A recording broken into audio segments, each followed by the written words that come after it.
maladie dans ces rendez-vous du journal télévisé sur votre chaîne BTV. Merci de nous avoir choisi pour vous informer, madame, messieurs. Au sommaire de ce journal, on va commencer avec la santé dans ce journal. Elle est devenue très fréquente ces jours-ci, la conjonctivité virale, une maladie qui se manifeste notamment par la rougir dents ou des désirs. C'est tout de suite. Et c'est 6 février, le monde entier célèbre la journée mondiale sans téléphone portable. Cette journée arrive au moment où au Burundi, dans différents services, se remarque une utilisation intensive de téléphones conduisant à l'insatisfaction des acheteurs, comme vous allez le suivre tout de suite dans ce journal, madame, ici. C'est tout pour le sommaire. Asseyez-vous confortablement et bien.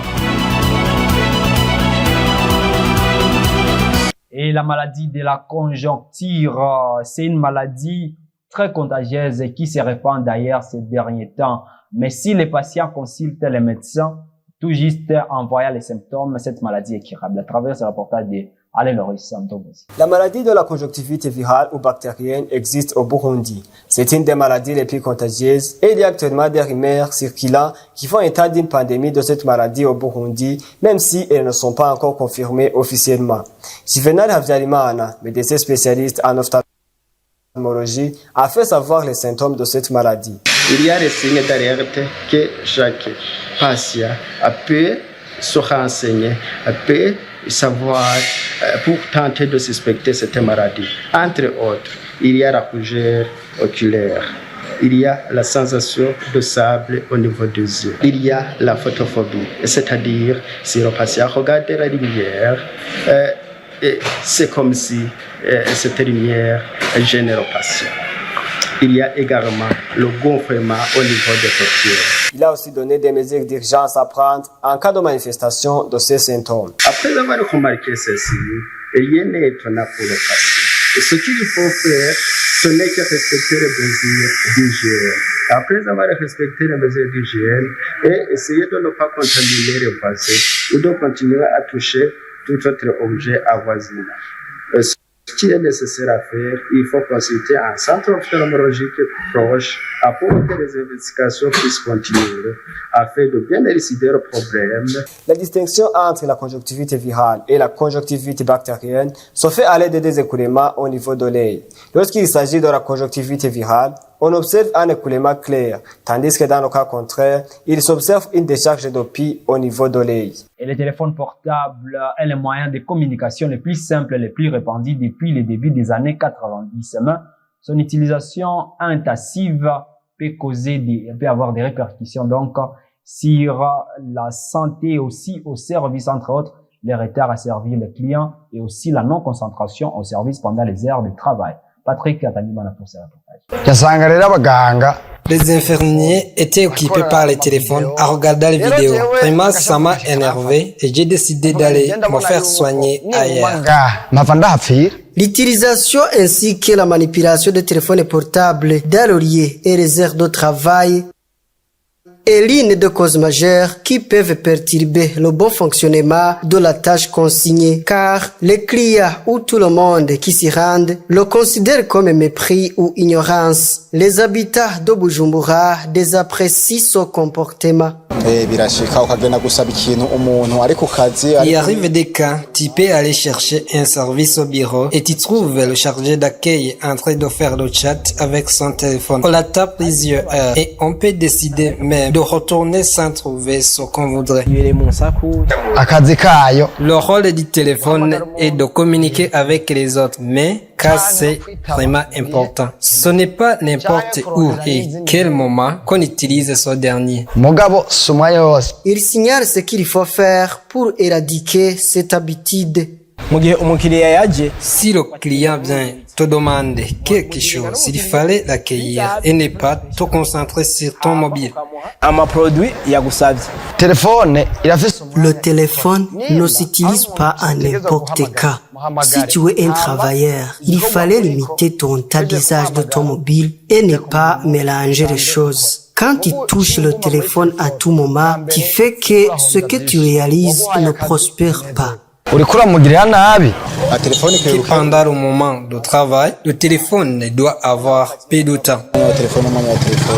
Depuis l'an 2001, le 6 février de chaque année est célébrée la journée mondiale de vivre sans téléphone portable en vue de favoriser un débat de réflexion autour de cet outil de communication. Échangeons de chapitre, parlons à présent infrastructure dans ces journaux. Sur l'avenir de la Croix-Rouge, les travaux de réhabilitation de la route vont bon train. C'est une action qui engendre un sentiment de satisfaction de la part des usagers et aussi des habitants riverains de cette route. Allez, Loris Ndomozi. Dans la suite des activités de réhabilitation des routes qui sont en mauvais état en mairie de Bujumbura, entreprise par l'agence routière du Burundi depuis quelques semaines, la route communément appelée avenue de la Croix-Rouge, passant à côté du siège de la Croix-Rouge, est elle aussi en train d'être réhabilitée après un certain temps d'impraticabilité. Des personnes que nous avons trouvées sur place se disent satisfaits de ces activités. Nous saluons ces activités. Avant la réhabilitation de cette route, nos voitures étaient toujours exposées aux dangers de panne,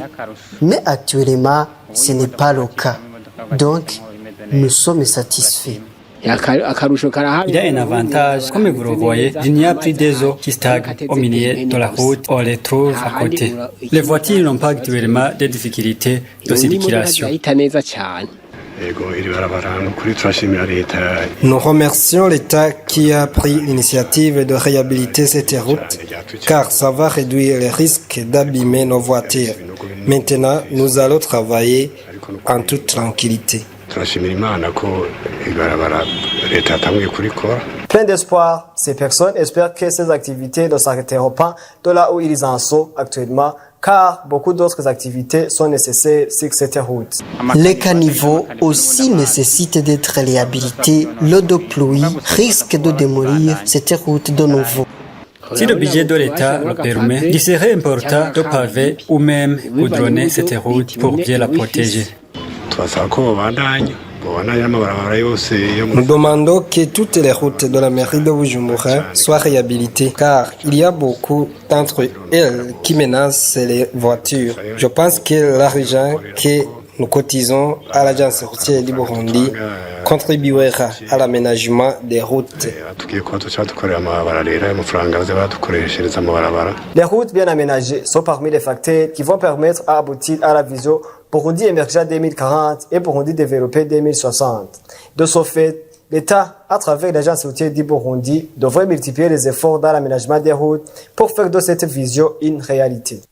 L'aménagement des routes, c'est un facteur figuré dans les 5e objectifs de la vision phare Burundi pays émergent en 2040 et Burundi pays développé en 2060, qui stipule à son alinéa D, je cite, pour une émergence effective de l'économie du Burundi. Les efforts sont donc à consentir dans le développement des infrastructures routières et la qualité afin de permettre une accessibilité rapide sur tous les territoires du Burundi et renforcer les mouvements d'affaires, échanges commerciaux.